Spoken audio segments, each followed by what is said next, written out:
everyone, welcome to Sweet Tomato Vine Homestead. I'm Linda. Today I am in my garage because it is so windy out here.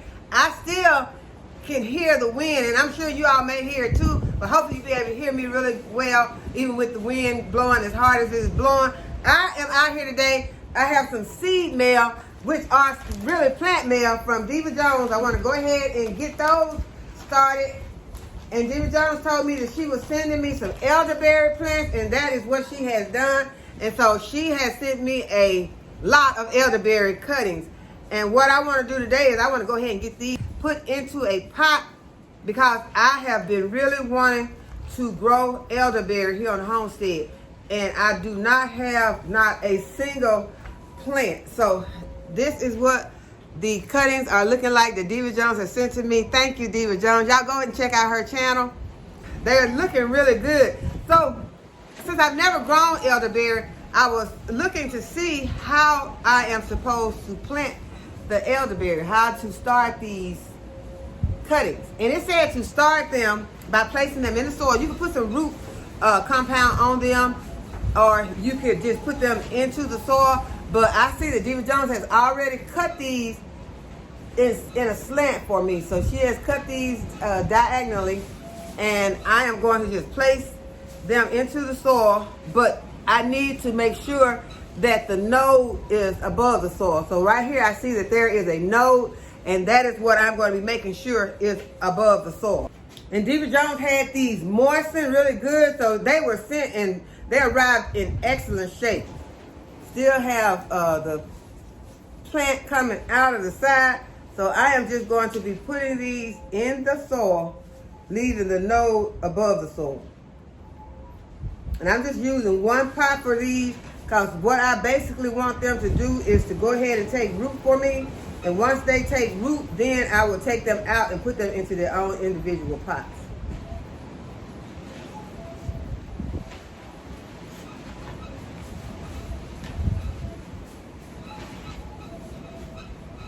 There's a node right here. I'll make sure that it is above the soil.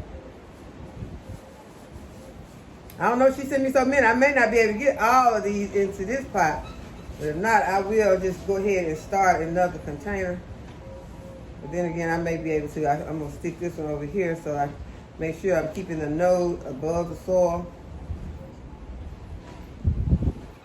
Some of the nodes are in different places. Now, like that node is really low on the plant. So I think what I'm going to do is I'm going to move on up. I think that would be the proper thing to do is remove that one and then move up to this node right here. Move up to the second node right there.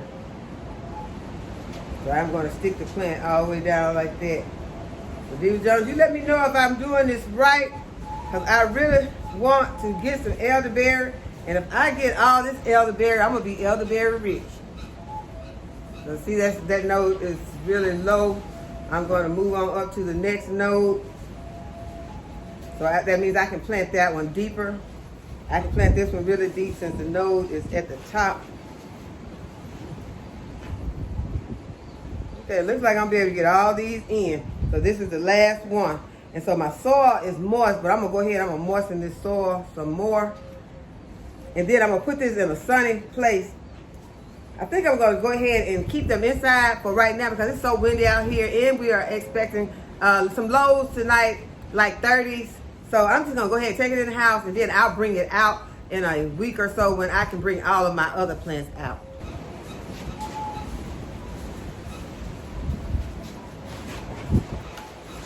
Okay, so I'm going to go ahead and moisten these cuttings.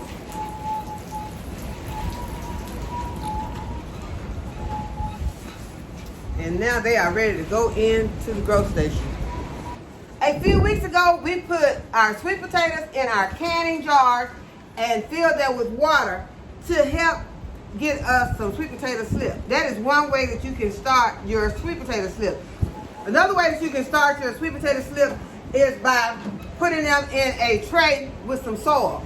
And so I have moistened this soil, and these are some sweet potatoes that I grew in my garden last season.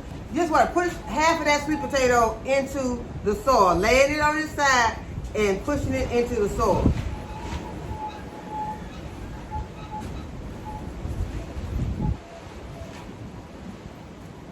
And they don't have to be perfect potatoes because otherwise we would be eating them. So since these were some of my imperfect, which none of my sweet potatoes were really perfect, but these have imperfections. A good thing for them to do is to produce us some slip for our next season potatoes.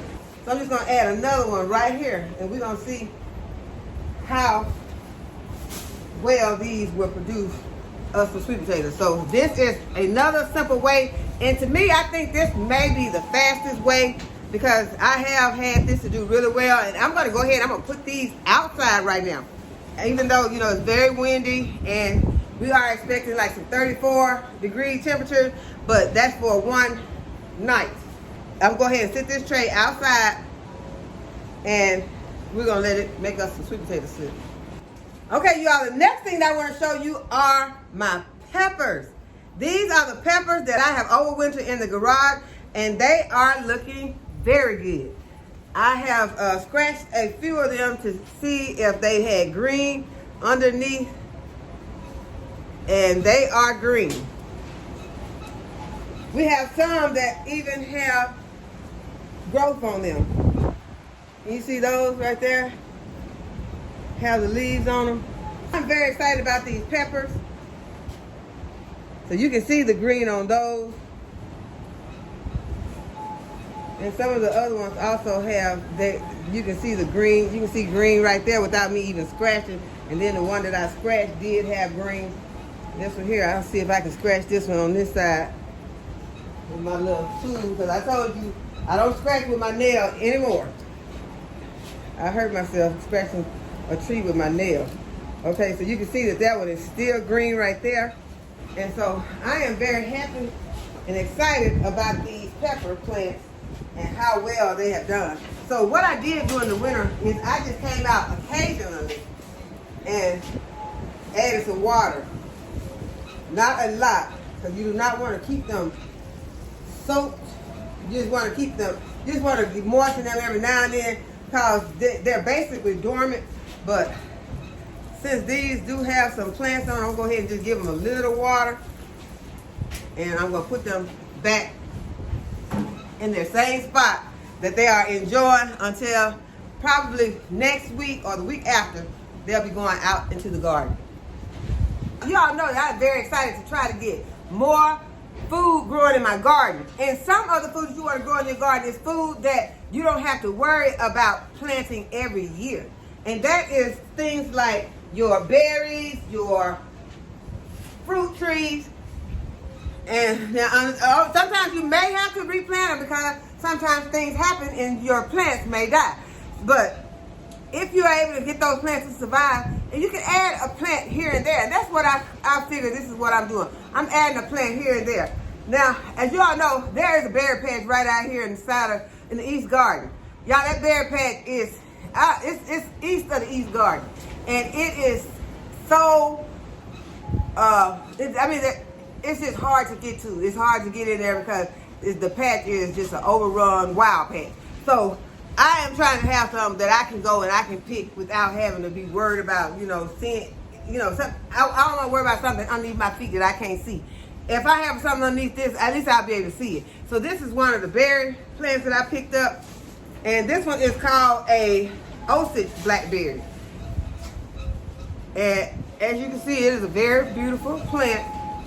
And I had planned to plant this out with you all today, but as you all can hear that wind, I could not do it, y'all. I went out there to get some soil, and the soil was blowing back in my face. And the wind is cold, and I got on layers, so it's very cold. Even though it's saying that it's like in the 40s, it feels like it's much colder because that wind is probably at least 30 miles per hour wind. So I'm not gonna try to do anything out there today, but I just wanted to go ahead and show you the things that I had planned to do with you.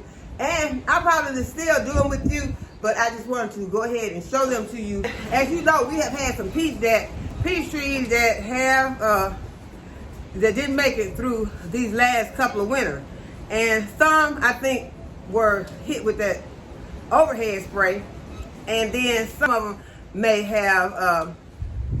It could have been the pot on some of them that we had, the pots that I had them in that I told you that did not have enough drainage in some of them. So I think that may have been the case with that. But I This one right here is a berry. This next plant is a blueberry.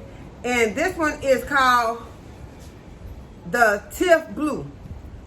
And so I am excited about getting this one planted out. I have 2 blueberries that I was able to get a lot of blueberries off of last season, but after the season was over for blueberries, one of my blueberries got lost in the forest. It tipped over, the pot tipped over, and it was actually lost in the forest, and I did not get it until we had harvested the other plants out of the garden, like the okra and it was under the Jamaican sorrel. So after I harvested the Jamaican sorrel and got that plant out, that's when I found my blueberry, and it didn't seem to be alive.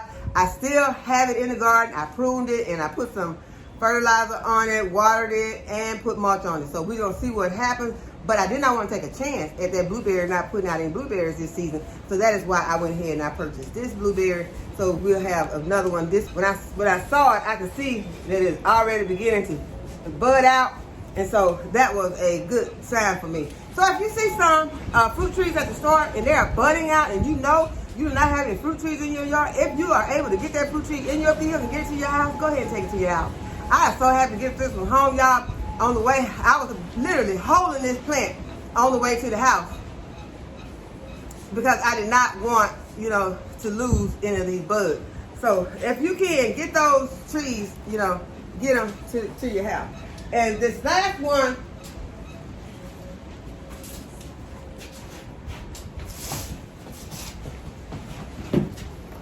okay, this last one is a harvester peach.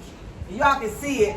It has a stake on it that if I raise it up, the stake is hitting the top of my garage. So this is a harvester peach, and it looks very good. We'll bring it closer so that y'all can see. Have a lot of buds on this tree, and y'all, this is a nice looking tree, and I am excited about getting it planted out. Matter of fact, I was planning on planting it out with you all, but I cannot get it planted out with you all today. So we will be planting in one of the next videos. Hopefully, if the wind dies down today, I'll come back out and I'll do another video, and I'll go ahead and get these planted because I am excited to go ahead and get them planted. And mostly because there are so many other things that I want to get done on the homestead, and I want to get some of them done while we have some cooler weather, like digging holes to plant trees. So I hope that y'all have enjoyed this video today, and that you give this video a thumbs up and subscribe to my channel. Go ahead and hit the notification bell to be notified when I upload a new video. And as always, thank you all for watching. I'll see you in the next video. Bye-bye.